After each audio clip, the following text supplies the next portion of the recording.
Hey you all, Farmer Jesse here. Welcome to the No-Till Market Garden Podcast, episode 2 of season 2. So I am a huge fan of today's guest, and after this episode, I know you will be too. Sorry, but not sorry. John Kempf is a farmer and consultant with Advancing Eco-Agriculture. He also runs the Regenerative Agriculture Podcast. And John is an absolute wealth of knowledge and exactly the sort of person we as no-till growers really need to be paying attention to for his guidance on soil health and plant nutrition. I have learned a ridiculous amount from his podcast, and I learned a ton from our conversation. In what you're about to hear, John breaks down how and why healthy plants can fully defend themselves against pests and diseases.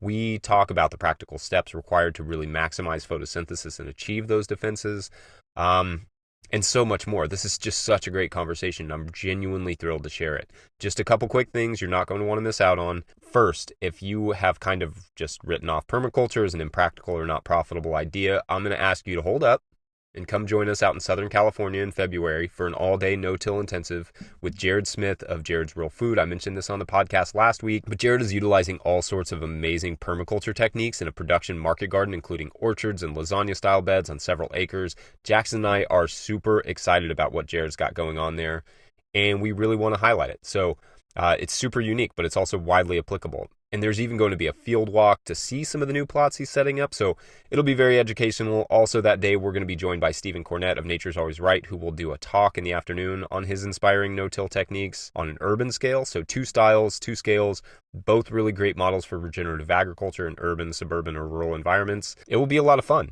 You can listen to both of their episodes of the podcast from last year, or Stephen has a YouTube channel with lots of great info on it and even a tour or 2 of Jared's farm. So go check that out. For more info on that event, go to no-tillgrowers.com under the events tab, and some of our Patreon members get discounts. That's patreon.com/farmerjesse, Patreon.com. All right, enough from me. Let's get to our interview with John Kempf of Advancing Eco-Agriculture.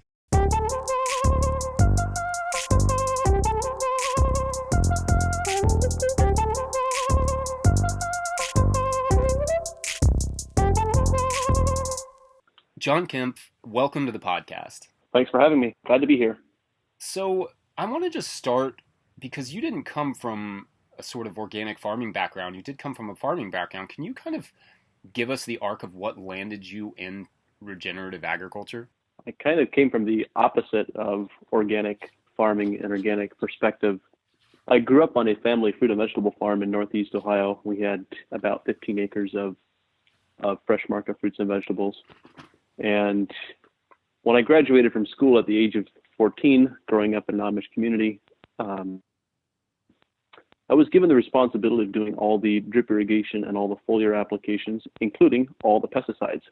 My father was a pesticide distributor for the local region, and as a result, on our operation, we were the first people to try all the newest, latest, and greatest cocktails that came into the marketplace, and I was a licensed pesticide applicator from the age of 16. Then in the early 2000s, we had a 3-year consecutive period, 2002, 3, and 4, where we lost greater than 70% of our crops 3 consecutive years to a variety of different diseases and insects, to powdery mildew, downy mildew, bacterial speck, bacterial spot. We were simply unsuccessful in managing these quote-unquote pathogens with fungicides. And at the same, as this was happening, the 3rd year of this 3-year period in 2004, we rented a field from a neighboring farm that bordered right up against one of our own fields. And there used to be these 2 very long, narrow strips that were being tilled up and down the slope. Now that we were farming both sections side by side, we had more width to work with, so we started tilling and planting across the slope.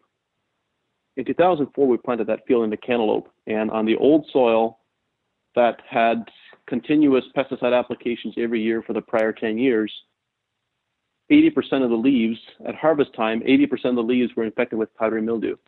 On the new soil that had not had the pesticide exposure, there was no powdery mildew. It was the same variety, planted the same day, but 2 completely different outcomes from a disease resistance perspective. I wanted to know what are the differences between those 2 plants and what allows one plant to be resistant to powdery mildew when the next plant 3 feet away is susceptible. And that really was what has led me down a very different pathway of trying to understand plant immune systems and how to manage plant nutrition and soil biology to grow crops that are resistant to diseases and insects, but then also can produce food as medicine and can regenerate soil health while we are growing a crop. Yeah, that's great. So when you started looking at that, what was sort of the family reaction? Because you said that your family was trialing a lot of these chemicals, and when you started down that path towards, wait, what's going on in the soil? What was that like? Well, it's really interesting when you stop to think about it. What I've observed and experienced with many farmers is many farmers kind of have this internal dissonance that on one hand, they have a deep desire to leave the land better for the next generation. They have a deep desire to be good stewards of the land and to be good stewards of the responsibility that they've been given to produce food for people. And there is this internal dissonance, this internal disconnect between that desire and that very noble intention, and then the actual reality of constant pesticide applications that many farmers use. And I think many growers feel trapped. They feel stuck in that, particularly on the commercial side. They don't desire to use toxic pesticides, but they feel they have no alternative. They don't know of any alternatives. So the key for us, and for me on the farm that I was working on, that I grew up on, was simply to discover and demonstrate that there was actually an alternative, that we could manage nutrition and that we could manage plant immunity to the degree that we no longer needed pesticides. And once I was able to demonstrate that successfully, then it was an obvious choice. And I think that's true for many growers, even very conventional growers, is that if you can describe an alternative where they don't need to use pesticides, they would love to not have to use them. When it comes to, the value of not using pesticides and herbicides is, well, it's not just an issue of poisoning the soil or something to that effect, but it's also an issue of labor management too. When these farmers are looking at it, is it both? I would say it is primarily a factor of not having the poison in the system, not exposing employees and family and friends and consumers to poisons on our food supply. That is the primary motivator. It's usually not so much a question mark about labor. In fact, generally, to manage nutrition well, depending, of course, on where the soil and the crop is when we begin, but there is at least as much management required to manage nutrition well as it is to apply pesticides. And over time, that labor cost and the products that are needed to manage nutrition well decline significantly. In fact, I was just having a conversation with a grower last week that we've worked with for 3 years, and his nutritional inputs to manage plant nutrition have dropped by 50% in the last 3 years since he started working with us. So there's an initial upfront have to repay all the debt that you've accumulated, the nutritional debt that you've accumulated over the prior however many years or decades, but then that rapidly tapers off. So it's not so much a labor concern as it is just simply the desire to not have toxins in and on the food supply. Yeah, that's great. And then there's also sort of a direct relationship between plant disease and pest control and those sorts of things when it comes to spraying and healthy soil, right? So I'd like to actually maybe dive into this a little bit. What is the sort of relationship, and I know this is a very big question, but what is the sort of relationship between plant disease and plant health? And how does healthy soil sort of create disease-suppressing plants? You've asked a couple of really big questions with somewhat counterintuitive, or I should say not counterintuitive, but the correct answer is an answer that is different from what is often expected to be the correct answer, particularly in the domain of biological and organic agriculture. So to your first question of what is the correlation between plant immunity and disease resistance, I can say that I believe plants have the capacity to be completely 100% resistant to all diseases and all insects and all viruses and all nematodes and any potential pathogen that you can name. It is possible to develop plant immunity and plant nutrition to such a degree that they are not susceptible to any pathogens. that is a really significant claim. It's a big claim to make, but and I do not make it lightly, but I make it based on real in-field experience in the real world on a scale of tens of thousands, hundreds of thousands of acres. We have seen it. We have done it with, over and over and over again. There are these diseases that come up that are considered to be quote unquote incurable. There's bacterial canker on cherries, citrus greening, crown gall. I could go on and on with a long list of diseases for which there are not good chemical treatments for. And we've been able to completely reverse them by managing nutrition. So to your first question, I believe it's possible to manage nutrition. And I use the word nutrition. I should also say nutrition and biology, because it really is both of them combined. It's possible to manage nutrition and biology in such a manner to produce crops that are completely resistant to diseases and insects. And to the second part of your question, what does the relationship look like between soils and plants to bring that about? There is this idea particularly within the domain of biological and organic agriculture, that it takes healthy soil to produce healthy plants, and that we need to work on improving our soil health. And that is not completely incorrect, but it is somewhat inaccurate and certainly incomplete. The key part is that, yes, healthy soils do improve plant health, but then you need to back up one step further and you say, okay, what produces a healthy soil?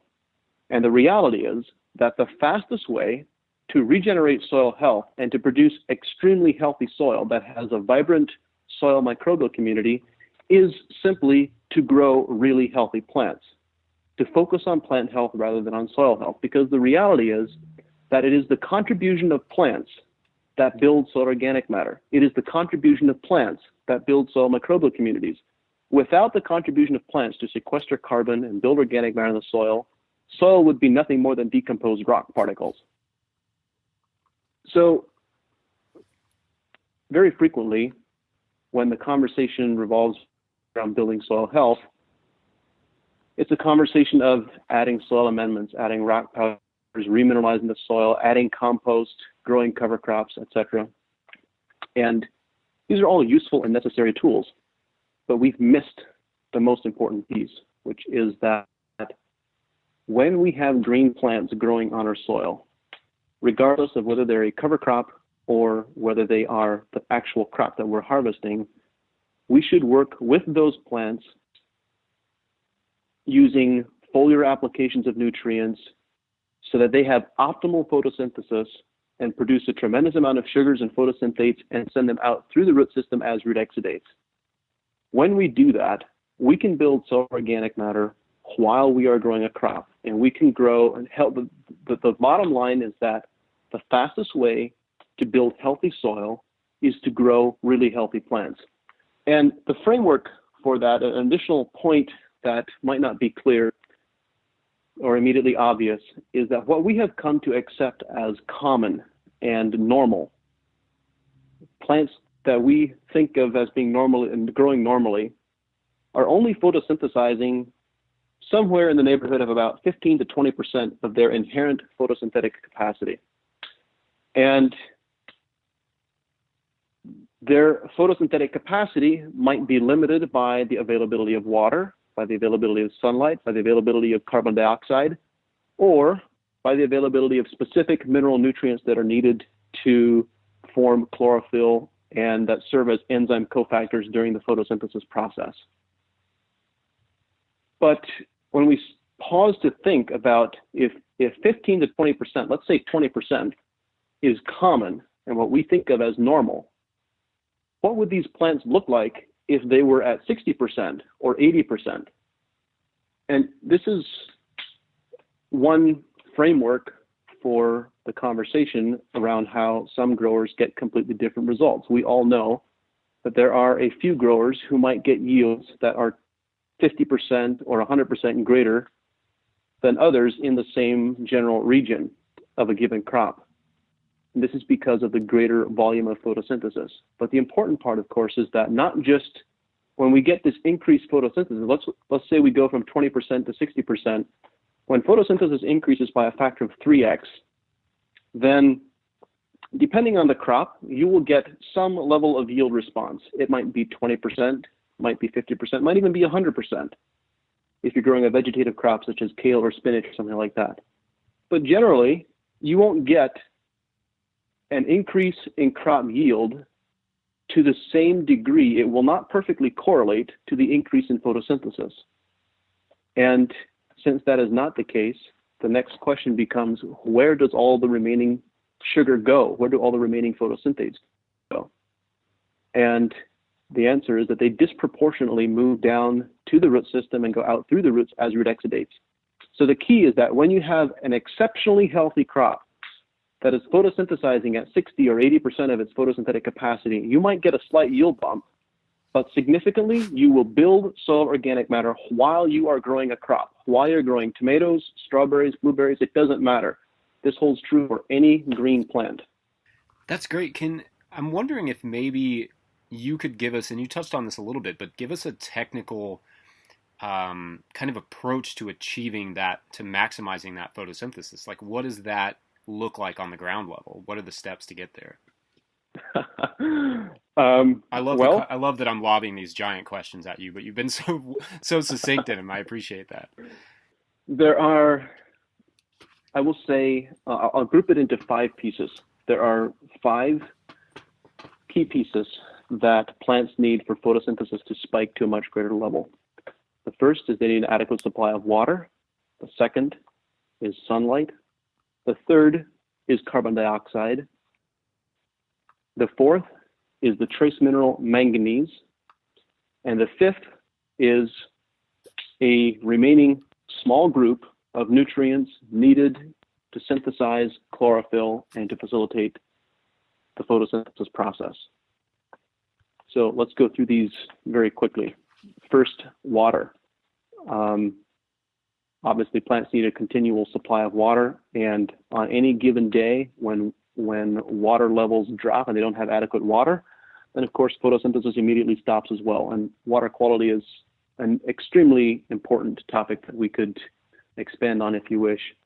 Then the second level of sunlight seems to be an obvious point and hardly worth speaking about, but we are discovering that it is worth speaking about, particularly in high sunlight environments. So if you're growing further south, then because of the Earth's protecting magnetic shield and the fact that photons from the sun can be either negatively or positively charged, it is actually possible to get exposure to excessive sunlight. And we are seeing increasing crop benefits from using shade cloth and protecting from excessive sunlight, particularly further south or in high sunlight environments. The third, and a very important piece, is adequate carbon dioxide. I'm going to expand a bit on carbon dioxide because the reality is that carbon dioxide is usually, particularly for market gardeners, is usually one of the more significant limiting factors. We understand that carbon dioxide is in the background atmosphere, depending on where we're located and time of year, et cetera, anywhere from a low of 300 parts per million up to 450 parts per million. Let's say it's 400 parts per million for the sake of conversation. When we grow plants in a greenhouse, if we're growing tomatoes or cucumbers or peppers indoors, hydroponically, or in the soil, many growers will artificially increase the carbon dioxide concentrations to between 11 and 1,200 parts per million. And they've identified that when you have everything else being identical, plant nutrition, genetics, environment, lighting, temperature, everything else being identical, increasing the carbon dioxide from 400 to 1,200 parts per million results in producing double the plant biomass and double the yield. For context, what this means in the field is when we have a growing plant on a warm June or July morning, a growing crop, if there's adequate water and adequate sunlight and adequate mineral nutrition, the plants will deplete all the carbon dioxide in the local atmosphere by about 9 to 10 o'clock in the morning. The carbon dioxide levels will drop from 400 parts per million to down as low as 60 to 80 parts per million. And again, there are question marks about wind movement and atmospheric movement, etc., that can all affect this. But in general, when you're surrounded by a lot of green plants, if you have a forest around your garden, then around your fields, or if you're surrounded by cornfields, which are very effective at sucking up carbon dioxide, it's very common to have carbon dioxide be depleted by mid-morning, which means that for the rest of the day, it doesn't matter how much sunlight you have, it doesn't matter how much water you have, those plants will not continue to photosynthesize for the rest of the day because they don't have enough carbon dioxide. And the next question becomes, of course, how can you deliver more carbon dioxide throughout the day consistently? And this is the key that all of the world record crop producers have been able to identify and manage. Whether we're talking about corn or tomatoes, they have all mastered the ability to deliver a high volume of carbon dioxide throughout the entire growing season. And the key is that carbon dioxide is supposed to come from microbial respiration in the soil, where we have bacteria and other organisms feeding on the sugars that come from plant roots as root exudates. And in the process of consuming these sugars and the respiration process, they release carbon dioxide into the soil. And then as the soil has good gas exchange, it inhales and exhales once every day, once every 24-hour photoperiod. Typically what should be happening is when we have good gas exchange, is that the earth will inhale in the evening, and gases, the air that is 78% nitrogen and 12 to 13% oxygen, flows down into the soil.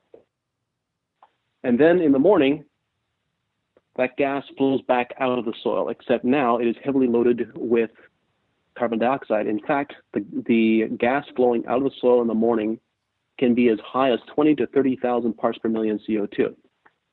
So typically, earlier in the morning, there is a layer of air on the top 6 to 8 inches deep, immediately above the soil surface, that has extremely high carbon dioxide concentrations. This will be true in microbially active, healthy soils that have good gas exchange. It is not true, unfortunately, of many commercial agricultural soils because they don't have either of those two things.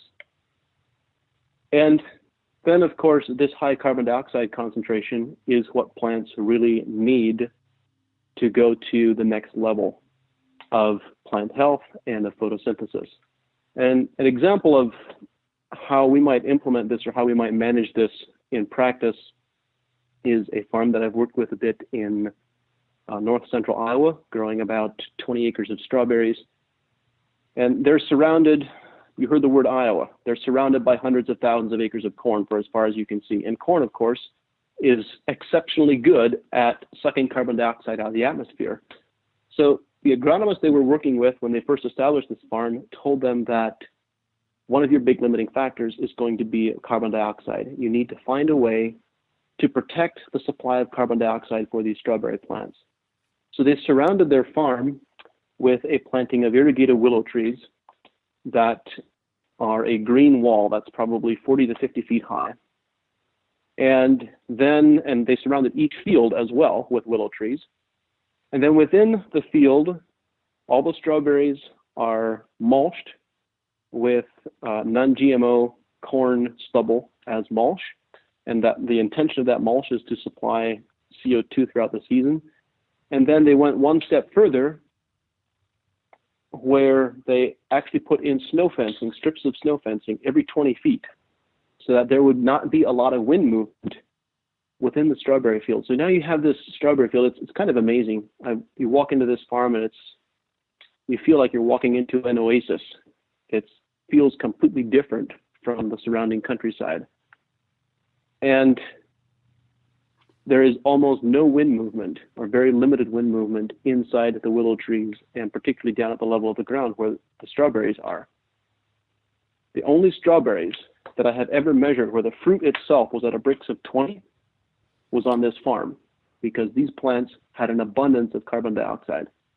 Wow, that's like grape level. That's like wine grape level. Exactly. They're typically 4s, 5s. Occasionally, an exceptional strawberry will be at a 7 or a 9. Wow. But that was the first that I've seen at a 20. So then, when we go back to our conversation about what are the elements that are needed for exceptional photosynthesis, I described the first 3. The remaining 2, the fourth one that I described was manganese. And manganese is so necessary and so important that I actually separated out from all the other trace minerals and nutrients that are needed, because of manganese's role in managing water inside the plant. So the plant absorbs water from the soil, moves it up into the leaves, and for photosynthesis to happen, the first step is the water molecule of H2O needs to get split into H and OH, hydrogen and hydroxyl. This process is called water hydrolysis. And the water hydrolysis process is completely dependent on manganese. So this means you can have an abundance of water, an abundance of sunlight, an abundance of carbon dioxide. But if the plants don't have enough manganese, the water molecule will not be split, and you will not have good photosynthesis.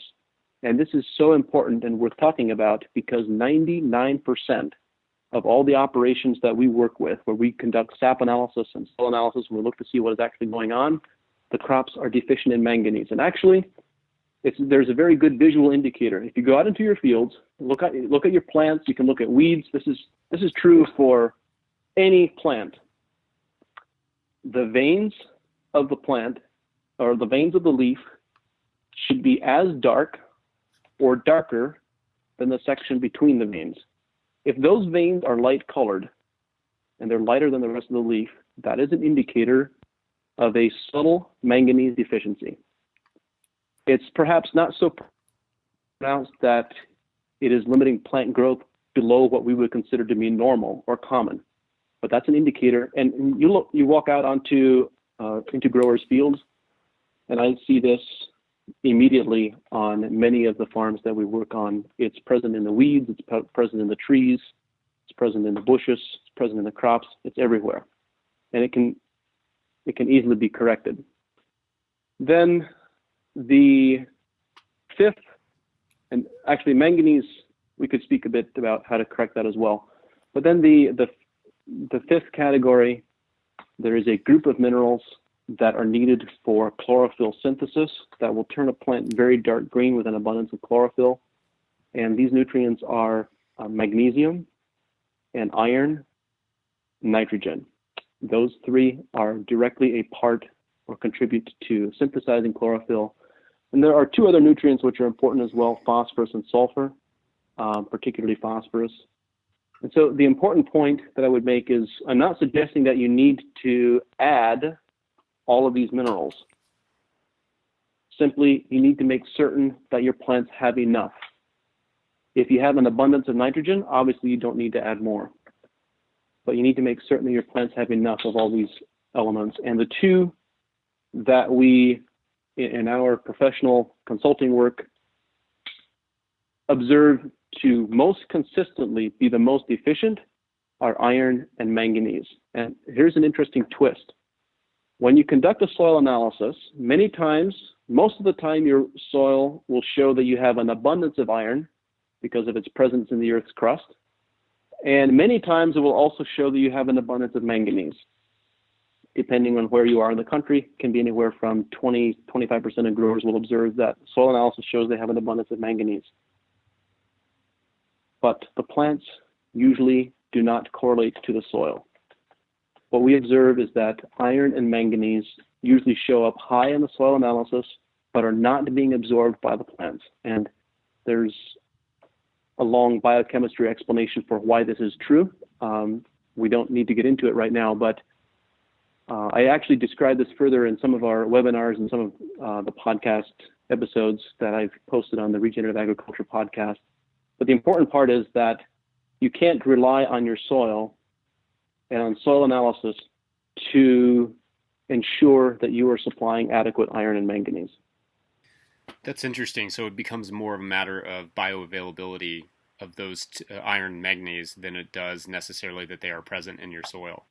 That is absolutely correct. They're completely dependent on microbial bioavailability. The reality is that soil biology trumps soil chemistry. You can have perfectly balanced soil chemistry, but if you do not have good biology, you will be unsuccessful in producing healthy crops that are resistant to diseases and insects. And conversely, when you have really abundant and really aggressive soil microbial communities, they can overcome even severely imbalanced soil chemistry.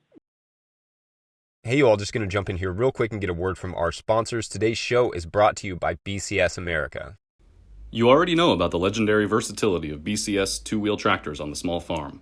You know it's the most economical and time-saving choice for market farmers, building beds with the rotary plow, mixing amendments with the power harrow, and mowing cover crops with the flail mower. But a BCS two-wheel tractor can do much more beyond the small farm. BCS powers more than 40 high-quality PTO-driven attachments, each with the power and performance of an all-gear drive transmission. Blow snow with BCS's snow thrower, also known as the snow cannon. Chip and shred debris with the chipper shredder. Clean your property with the pressure washer. Irrigate your lawn or garden with the high-pressure irrigation pump. Haul over 800 pounds, including yourself, with a rideable utility trailer. And now, spread compost evenly over 30-inch beds with the all-new spreader attachment. Yep, BCS is pretty much the Swiss Army knife of power equipment. Check out bcsamerica.com for the latest attachments, videos, promotions, and more. That's bcsamerica.com. Today's show is also generously supported by the good folks over at Farmers Web. Farmers Web software makes it easier for your farm to manage working with your buyers. By lessening the administrative load and increasing efficiency, Farmers Web helps you save time, reduce errors, and work with more buyers overall. Our free account includes features to manage your real-time and coming soon product availability, and tools to create your own availability calendar to inform buyers of the seasonality of your products. The free account also includes access to the Farmers Web Guide to Working with Wholesale Buyers, which offers pro tips and best practices on how to work with restaurants, schools, and other similar buyers. A 1-month free trial is available of the paid account, which includes features to manage your customers and orders, give select buyers special pricing and payment terms, track your buyers' payments, send invoices, keep detailed sales records, and much more. You can even manage orders for buyers who don't place them online. Access a demo video and learn more at farmersweb.com. Big thanks to our show sponsors. Back to John. I think what we should do here is kind of I'm going to make you go back through some of these because I think that some of them deserve a little bit more elaboration because they're things that we haven't talked about at all, I think, especially the shade cloth and the sunlight, manganese, those sorts of things. I want to just touch on a couple of these a little bit more with you. And I want to start with one that I get a sort of collective groan from our audience in talking about, and that's water quality. Can you give us more incentive to care about where our water is coming from and how we're applying it? Well, you want to talk about soil health. You want to talk about soil biology and how we build soil biology and how we manage soil nutrition. The reality is that all of that is 100% dependent on the water that is a part of the soil solution. So the reality is that managing water quality is more important than managing soil biology. Managing water quality is more important than managing your soil nutrient content. It exceeds and supersedes all of those things. And one of the quotes that we use a lot in our professional consulting work is that water quality is the shortcut to success. There are many we help to shift their water quality, and all of a sudden, it seems many of their problems just disappear. Their nutritional problems, their disease and insect problems dramatically reduce because of the way they've managed water quality and changed water quality. So there are obviously many different aspects to water quality, but I'll focus on a few of the most important. First, let's talk about irrigation water. The concerns with irrigation water are that we do not want to have a high salt content or antimicrobials. So if you are using water that is coming from city water that has been treated with chlorine or chloramines or any antimicrobials, obviously it would seem to be intuitive that you don't want to add antimicrobials to your soil because you want to build a microbial population. That should be Captain Obvious. The solution for that is quite simple. Just simply install a filter on your water system, a carbon filter that takes out the chlorine and the chloramine. They're not expensive and they work very well and they will fix the problem. The second concern that I mentioned earlier is with what is generically referred to as salts. And I don't like the term salts because it has too many different meanings and it's too easily misunderstood. Specifically, what we are speaking about, the biggest, the most common concern is what are referred to as bicarbonates, sometimes also carbonates, but specifically bicarbonates. So when you have calcium or magnesium bicarbonate, that is sometimes referred to as water hardness, having hard water. The problem with bicarbonates is that they are what is considered a very reactive anion, which in practical terms means very simply that when you add fertilizer or nutrients of any type, or when you have nutrients in your soil, when you add water that has bicarbonates, they tend to very quickly react with them and tie them up. How much do they tie them up? In our experiments, we determined that when water has 10 grains of hardness, which is the equivalent of about 150 parts per million. Laboratories sometimes report them differently, but those are two numbers that mean the same thing, approximately the same thing. When you have 150 parts per million of hardness, that's the equivalent of about 10 grains per gallon. And that level of hardness is enough to reduce your nutrient availability of what is present in the soil or whatever you add in as fertigation by greater than 70%. So if you want to, 70% of the money that you're spending on fertilizer can be thrown away simply by having water that has some hardness in it. So then the question becomes, what can you do about it when you have very hard water? For irrigation water, this is a challenge. On a smaller scale, you can use reverse osmosis systems, you can use rainwater, or you can use pond water. And there are some filtration systems. The short answer is that you want to do a laboratory analysis, which is inexpensive. They cost $30 to identify exactly what you have in your water. And then when you've identified exactly what it is, you can now identify filtration systems that will take it out for you. And you should be willing to spend at least 70% as much as you spend on your entire nutrition inputs per year for a water quality system and for a water filtration system, because that is how much you're probably throwing away when you have hard water problems. Now, let's switch gears for a moment and speak about irrigation water, foliar application water. Again, the same rule of thumb holds true. Foliar applications, I am a big fan of foliar applications. They're one of my favorite tools. They are one of the lowest economic costs and the biggest economic return applications that any grower can make.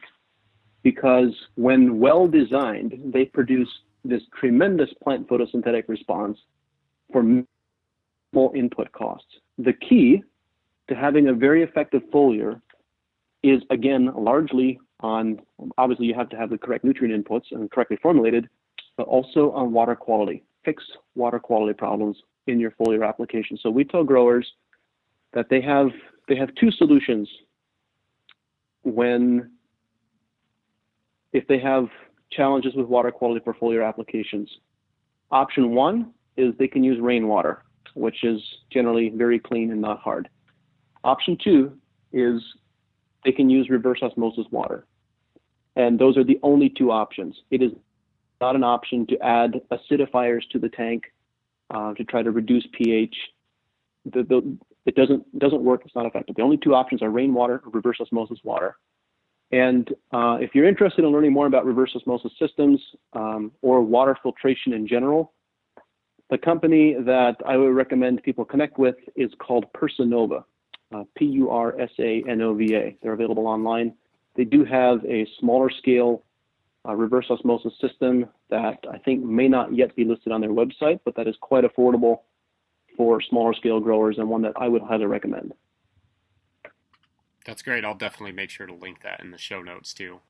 And then, okay, so that kind of covers water. Thinking about it in terms of in terms of being able to buy a filtration system makes it a little less daunting.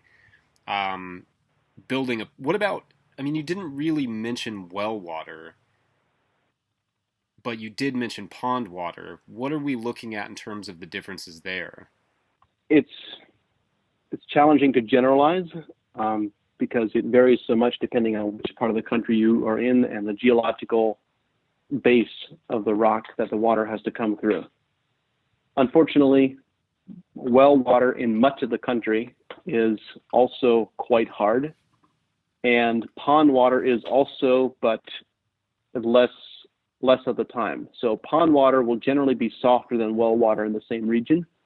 And of course, it depends on the source of the pond water, where it comes from. Is it mostly rain runoff, etc.? But the bottom line is that you should not guess.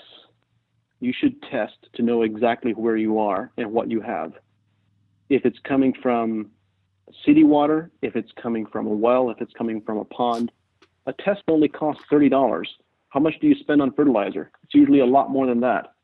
And you really, I mean, from my perspective, if you care about growing healthy plants and nutrient-dense foods and producing resistance to diseases and insects, a water quality test is more important than a soil analysis. It certainly has a much bigger impact on the health of the crop that you're producing. Yeah, that's really fascinating. And then and I think do you have recommendations for where people can get those water quality tests? Are there some kinds of tests that are better than others, or labs that are better than others? The laboratory that we use is Logan Labs in Lakeview, Ohio, and we use them for our soil analysis as well. So we have an existing relationship with them, but they're the ones that we run all of our irrigation water assays through. Okay, great. Yeah. So in terms of using pond water, are you recommending people use some sort of aeration system in the pond before running that through the irrigation? Not necessarily. I don't see any particular benefits in that. Obviously, when using pond water, you will need to use filtration equipment to make sure that you don't have any organic materials such as algae or anything like that coming through. But there's not any particular benefits from a soil health perspective of aerating the pond water, at least not with conventional aerators. Okay, so now I kind of want to jump to sunlight a little bit, because you mentioned shade cloth, and I've noticed in the middle of the summertime, all of my best crops, at least foliarly, come out of our tunnel where we have really high hip boards. We get really good air movement in there, but that little bit of shade from the plastic seems to benefit our crops tremendously. Can you speak a little bit about what's happening there and how people are using shade cloth to better improve their photosynthesis in the south? What temperatures do you normally see in your high tunnels? Or the higher temperatures that you see? It's cooler in our high tunnels than it is outside, because our hip boards are high enough to allow they're up to basically my shoulders. So they allow a lot of air movement, to the point that unless the air is just not moving outside, it's cooler in the tunnel, especially against the ground, than it is outside. And I couldn't tell you an exact temperature, but it's certainly within 5, if not sometimes 10 degrees cooler at ground level.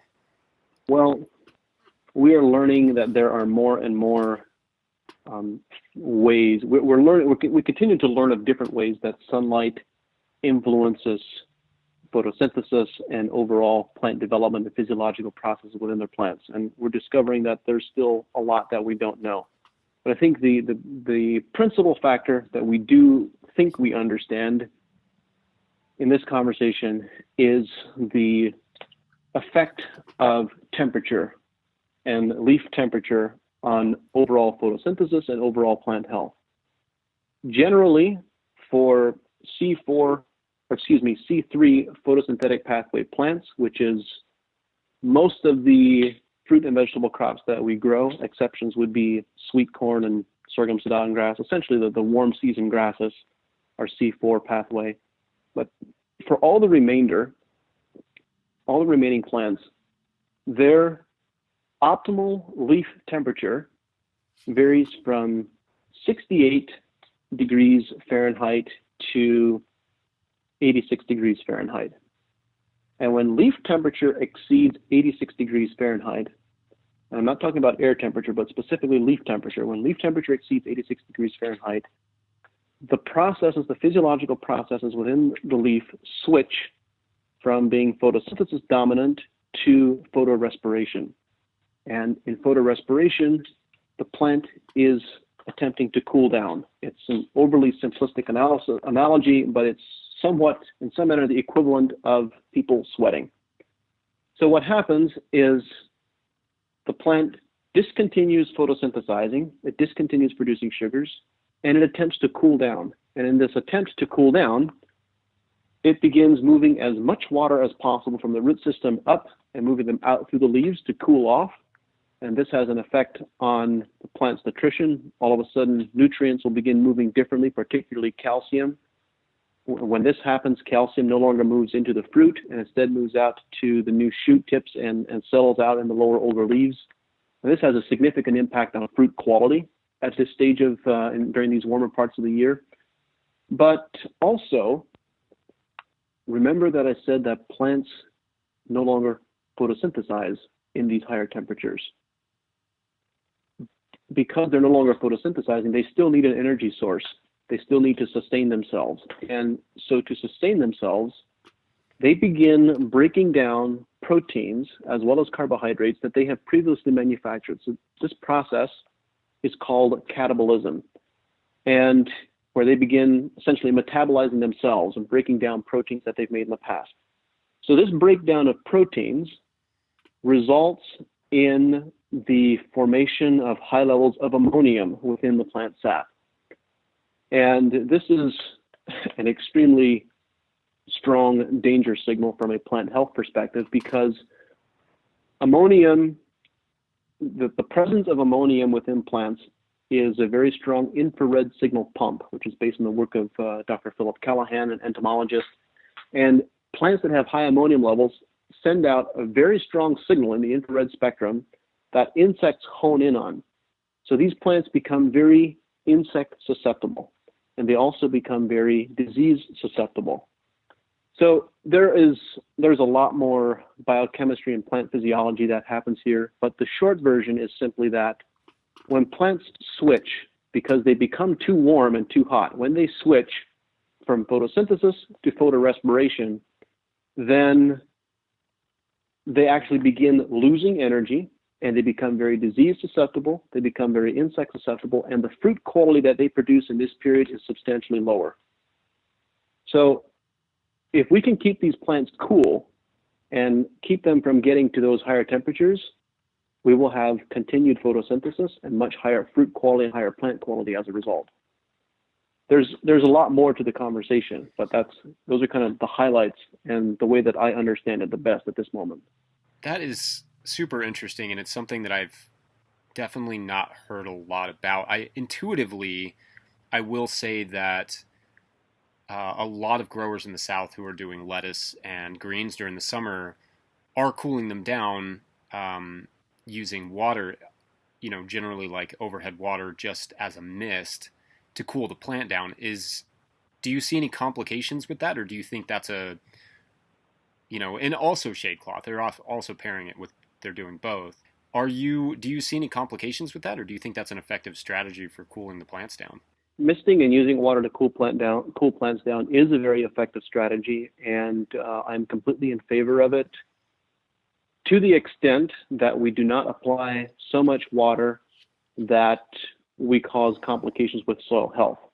And of course, this depends on soil type, etc. But if we have heavier soils that hold water, we're applying so much water that our soils actually become saturated and we limit microbial activity, then that becomes a problem. That's the only caveat that I would have. And actually, many of the larger scale growers that we work with in the Pacific Northwest in tree fruit production use water as cooling to keep their trees cool during the warmer parts of the year. So I want to move on to CO2 for a minute. You were talking about that, and I was thinking about, in terms of just, you were talking about the strawberry growers and putting down the carbon from the corn. And I was thinking in terms of like, there are growers who often use or grow mushrooms in their propagation houses. Specifically, I think generally speaking, oyster mushrooms, as a way of injecting more CO2. So when we're talking about CO2, are we often talking about fungi, or is it both bacteria and fungi are doing kind of an equal part there? My understanding is that in field soils, it is a combination of both. And the contribution of both varies based on soil temperatures and time of the growing season, et cetera. Those populations certainly shift and evolve over time, different points of plant maturity and soil temperatures and so forth. But my understanding is that it is both. Okay, so I'm imagining that generally when we talk about tillage, we talk about a sort of mechanism that's a little bit more destructive to your fungal networks than it is to your bacterial networks. And I was wondering if that's also part of the carbon cycle that or the CO2 that you're throwing off when you're tilling, is that you're releasing all that CO2, but then you're not having something, maybe enough balance of the bacteria and fungi to keep releasing it to the plants. Do you think that's a fairly accurate assessment? Well, let me when thinking about bacterial and fungal balance, there is this paradigm that we tend to have bacterially dominated soils, and we have improper bacterial to fungal ratios and overall biomass ratios compared to what our domesticated plant species really desire. Therefore, we have soils that grow weeds very easily rather than the domesticated species that we want to grow, etc. I am not a microbiologist, and so I certainly have tremendous respect for those perspectives and opinions, and I have no particular disagreement with the idea that we need to have different fungal and bacterial biomass ratios, and that we need soils that are much more fungally dominant than we presently have.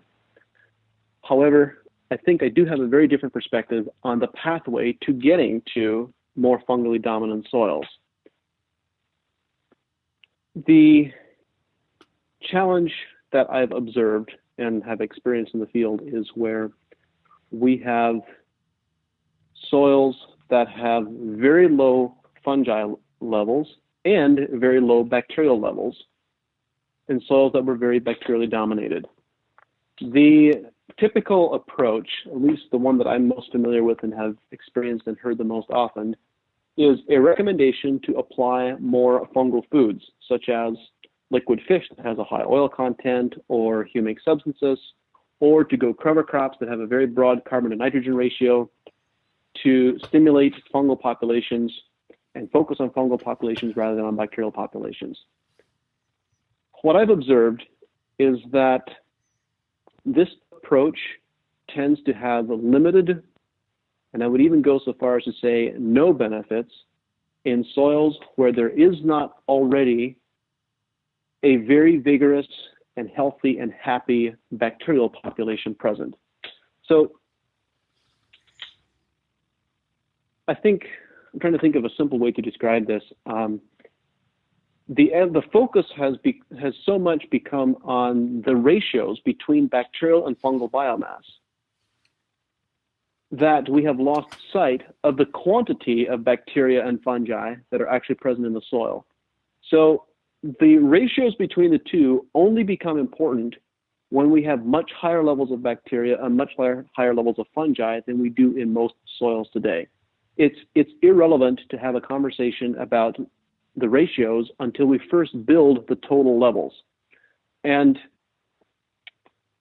I believe the pathway, when we have soils that have low bacterial populations and low fungal populations, the pathway to building a lot of fungi is actually to feed bacteria.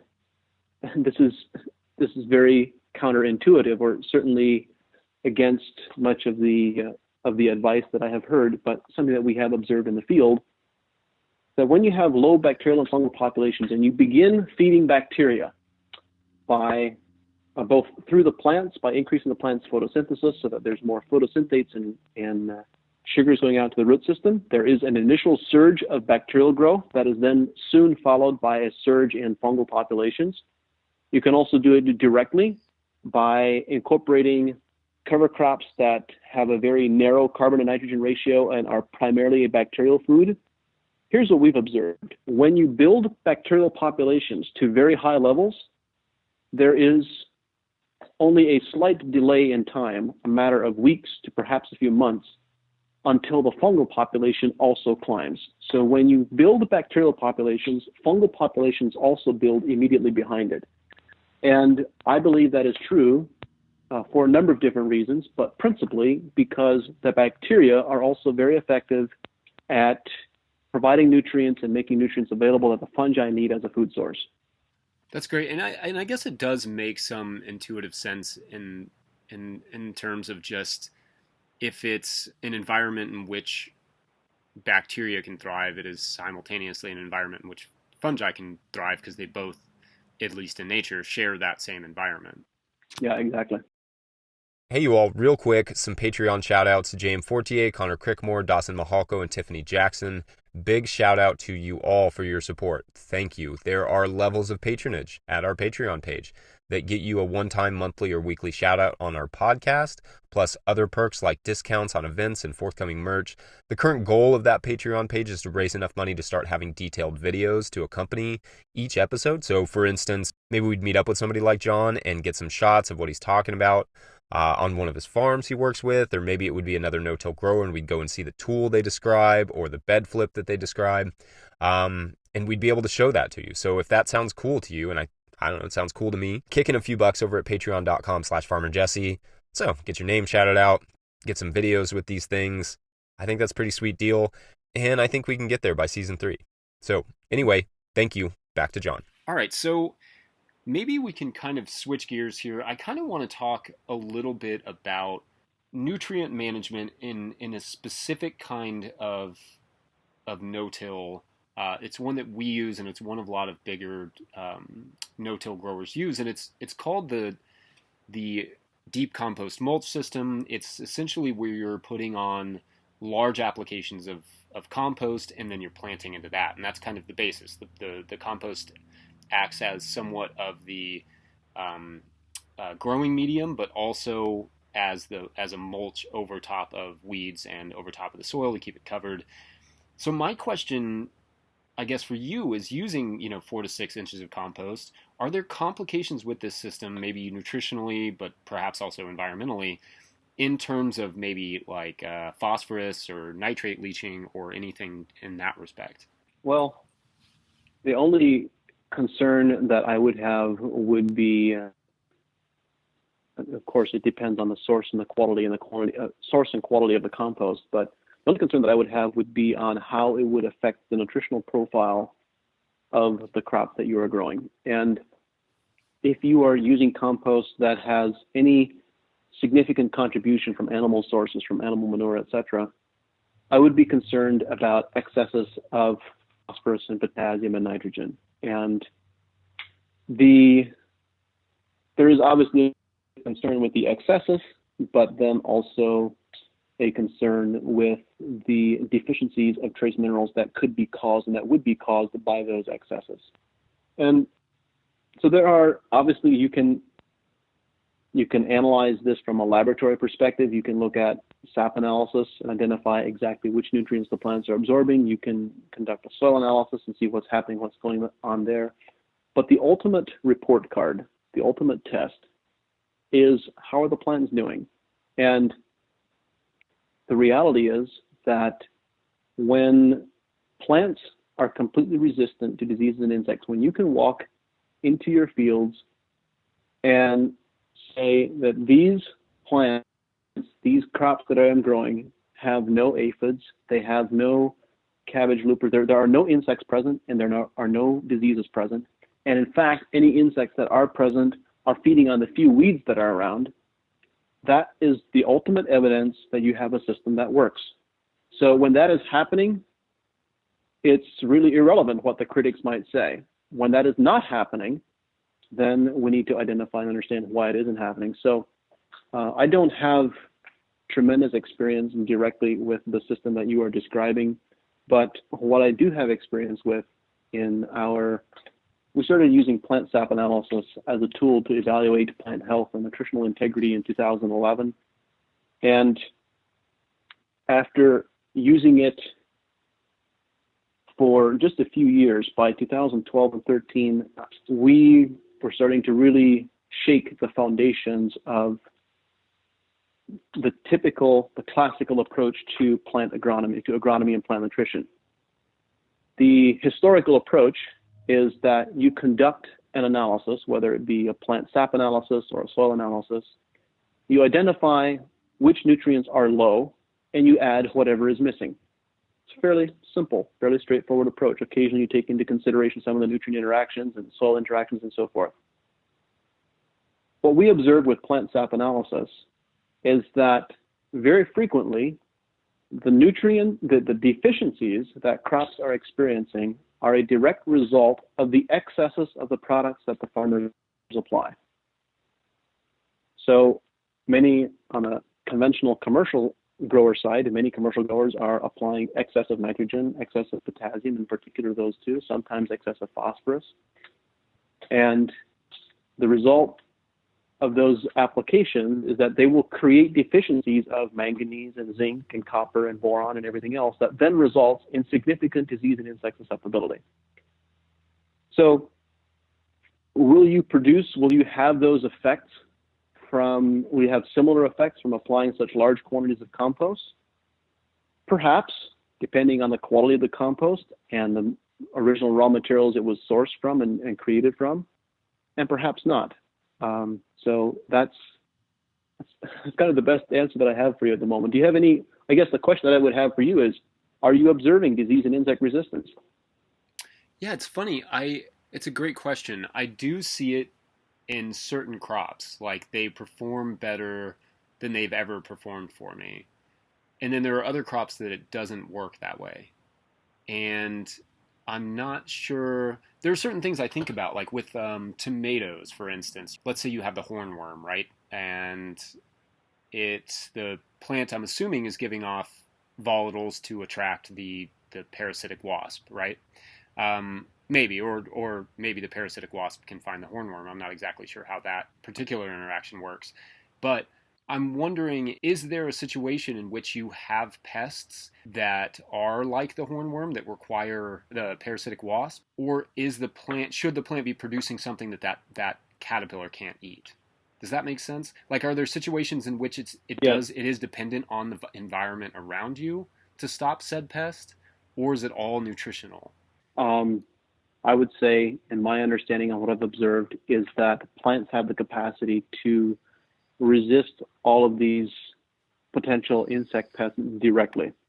So it is possible for a tomato plant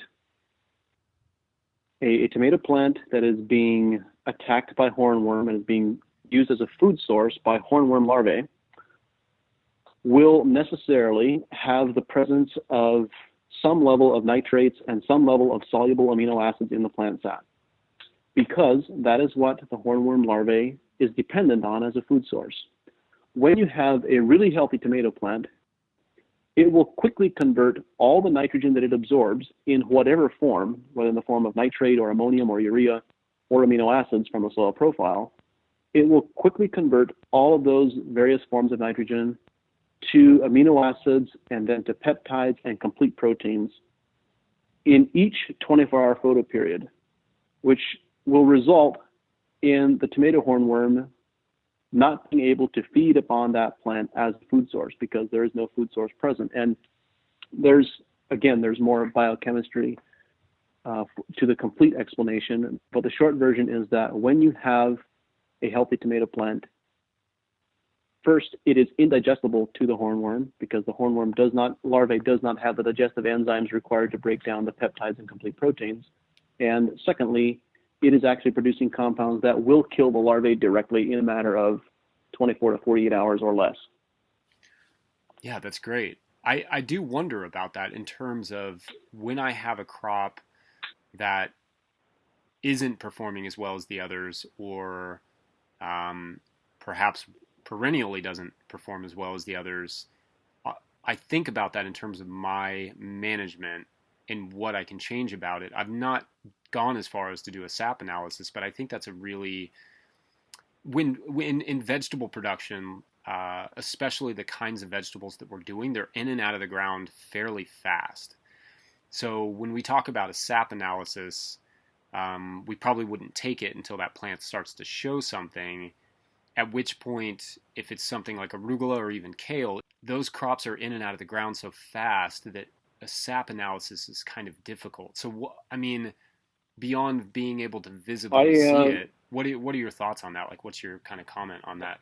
Well, I would say that I would think about the use of sap analysis differently than what you're describing it or the way that you're thinking about it. So don't think of a sap analysis as something that you wait to pull until you see a deficiency, or something that you pull and then expect to address immediately. Now, you can use it in both of those ways, although we highly discourage it. But instead, I would suggest that you pull a sap analysis immediately when the plant is 4 to 5 inches tall, when it's tall enough that you have enough material there to pull a leaf analysis from. You pull it then, and you see what is happening and what's going on. Perhaps you pull an additional sample or two over the course of the crop's entire life cycle. But then rather than thinking about managing this crop, you're growing multiple arugula crops through the year.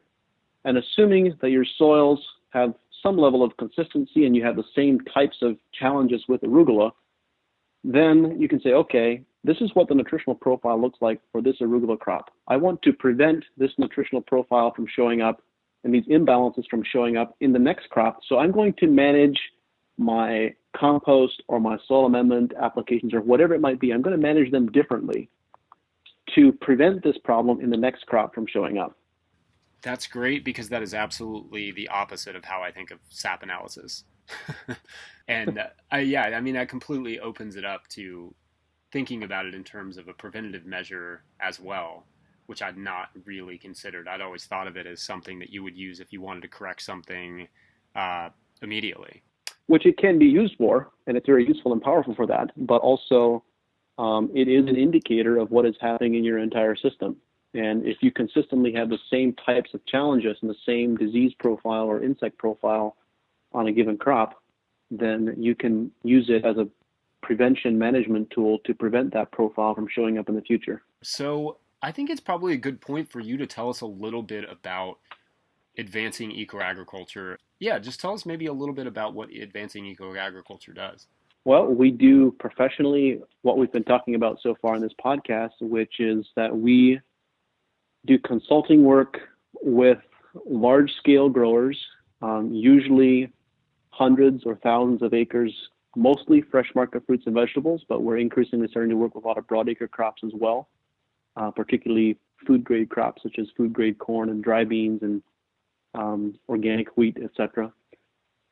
And minority of what we do is organic. Most of the growers that we work with are conventional. And our mission, my personal mission, and what I am passionate about, is I want to have these regenerative models of plant nutrition become the mainstream, become the status quo around the world against which everything else is compared by 2040. So I believe this is a very realistic and a very achievable goal. And what I mean when I refer to regenerative agriculture and regenerative plant nutrition models is the idea that we can grow any crop. We can grow strawberries in California or tree fruit in Washington, and we can build soil health and soil organic matter and sequester carbon while we are doing it. So regenerative agriculture to me really means three things, combination of three objectives all being fulfilled and accomplished at once. One is we are growing plants that are truly resistant to all disease and all insect pests, and we completely eliminate the need for pesticides.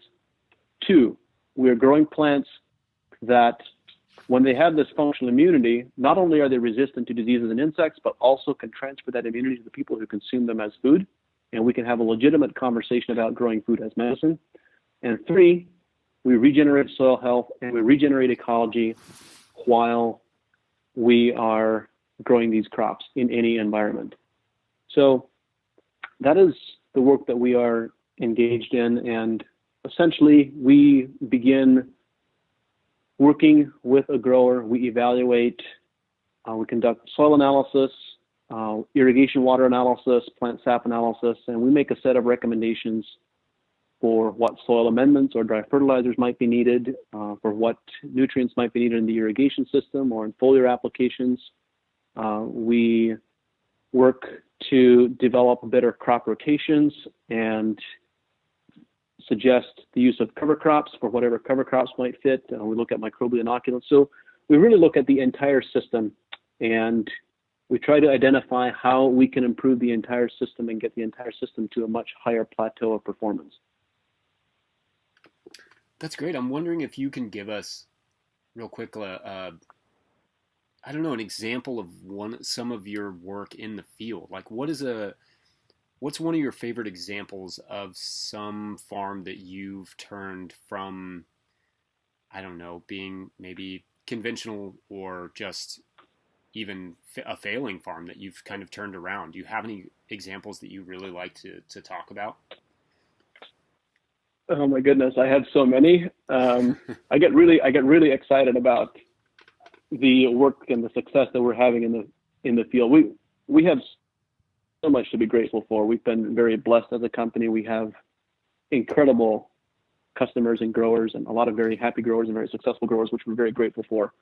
So yeah, there's so many stories about reversing diseases and reversing insects and about producing exceptional yields. And there's some farmers are willing to talk about them and some are not. But I guess a recent example, and this is a broadacre crop, not a fruit and vegetable crop, but last week I was in Kansas and Nebraska, and we went to visit one grower who is now using some of our nutritional protocols for the third year. He has been organically certified since 1982, if I'm not mistaken. So essentially from the beginning of organics. And he's been doing okay, reasonably good yields, some years better, some years worse. He's growing organic food grade blue corn.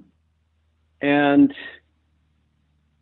we saw some of these fields, which are dry land and non-irrigated. He's put on 2 applications of microbial stimulants and microbial inoculants that are effective at fixing nitrogen from the air, and nothing else. No other treatments, no fertilizers, no soil amendments, no foliar applications. And this field that we were looking at the corn is almost ready to tassel out, and it is dark green all the way down to the base and showing that it has abundant nitrogen, and there has been no nitrogen applied. There's been no manure applied. There's been no compost applied. Because it is dry land, they don't have enough moisture to grow cover crops, so there have been no cover crops. They haven't done anything to supply nitrogen in any manner other than the microbial inoculants and biostimulants that are capable of fixing nitrogen from the air. For the past 4 years, there have been no applications. And the past 2 years, the past 2 crop years, these microbial inoculants were applied, and this crop looks absolutely incredible. I got pretty excited about that. But then for a fruit and vegetable example, one grower who we have worked with for the past, I'm not certain now, it might be the last 6 or 7 years, was National Fruit Grower of the Year in 2016 17 or 18. His name is Mike Omeg. He's a cherry grower, Omeg Orchards in the Dalles, Oregon. And when we first had a conversation with Mike, Mike was a completely conventional grower, not organic. And he said, I have no desire to reduce my fertilizer inputs. I have no desire to reduce fungicides or insecticides. I've heard that you can help me grow larger, firmer cherries that will qualify for the export market. That's why I'm having a conversation with you. That's what I want to accomplish. We work with Mike on his farm for a number of years now, and we've seen multiple incredible successes. Their fungicide applications for powdery mildew have dropped, I think, in half or more. On some varieties, they eliminated them completely. There's this quote-unquote incurable disease in cherries called bacterial canker. We were able to completely reverse bacterial canker in 18 months, and it has not reoccurred since. So it was present in blocks, present in fields with a significant number of trees infected. It's gone. It's gone completely. Yields, there's been some yield increases. There have been substantial increases in cherry firmness and cherry size. And perhaps most rewarding of all, after working with Mike for several years, at our annual review meeting, Mike said, you know, when I first had a conversation with you, I told you that I have no desire to be organic. I have no desire to reduce pesticides and fungicides and fertilizers, but I don't have bacterial canker anymore. I almost don't have powdery mildew anymore. You know, if I wanted to, I think I could be organic. That's great. That's just one story of hundreds like that I get really excited about. Yeah, that's great. That's a great story. So one last question before I let you go. And this is, you know, one thing that I always love that you ask your guests on the Regenerative Agriculture podcast is, what is a question you wish I'd asked? So I turn that to you, John Kempf. What is a question you wish I'd asked? Oh my goodness. You need to give me an advance warning on that one. I guess I now realize what it feels like to my guests when I ask them that question. You know, I have a lot of fun on the podcast, and I would, to all of our listeners, please. I know I'm plugging myself, but please look up the Regenerative Agriculture podcast. The focus is on agronomy and plant nutrition in a regenerative manner, and I have some of the most incredible guests who say some of the most amazing things. I've had so much fun with it. So to answer your question, what is the question I wish you would have asked? Yeah, it's funny. I'm happy to do. I'm happy to do a follow-up recording for you, but no, I kind of like that. In some ways, I hoped you would actually talk about the podcast, because that, like, it's something that I really love the podcast. It's one of my favorite things. I listen to as many episodes as I possibly can. And I think about why you do it. And I'm wondering if you could give us, just before we let you go, kind of an idea of what you hope to do with that podcast. That was the perfect question. That is the question I wish you would have asked, is why do I do the podcast? Well, I have been very blessed and very fortunate since I founded Advancing Eco Agriculture and started on this pathway of regenerative agriculture and plant nutrition to have some exceptional mentors. And I've discovered that there is an incredible body of knowledge and information, some of which has been written down, but much of it which resides in people's minds, of actual practitioners, people who have 30, 40, 50 years of experience using plant nutrition and agronomy to manage diseases and to manage plant pathology. And that much of this information was not cataloged very well, and it was scattered. It was all over the place. And I also, several of my mentors that I became very close friends with, passed on, and much of their knowledge was never documented, was never recorded. And so my desire for the podcast was to capture this knowledge and the experience and the wisdom of many of these elderly people, or anyone for that matter, but particularly the elderly in this space before they passed on, and to make it openly available and accessible to everyone. And also to try to organize it and to try to bring all these different interconnected dots together into one place as well as possible. So I've really had a lot of fun because I've been able to, I feel like I have been successful to some degree in capturing some of the wisdom and knowledge that others have accumulated over the years and making that available to a lot of people. And I find that very fulfilling and very rewarding. That's great. And I also feel the same way about your podcast. It is an excellent catalog of those things. Well, John Kemp, thank you so much for your time. You're very welcome. Thank you. Have a wonderful day, and let me know if there's anything further that I can do to help.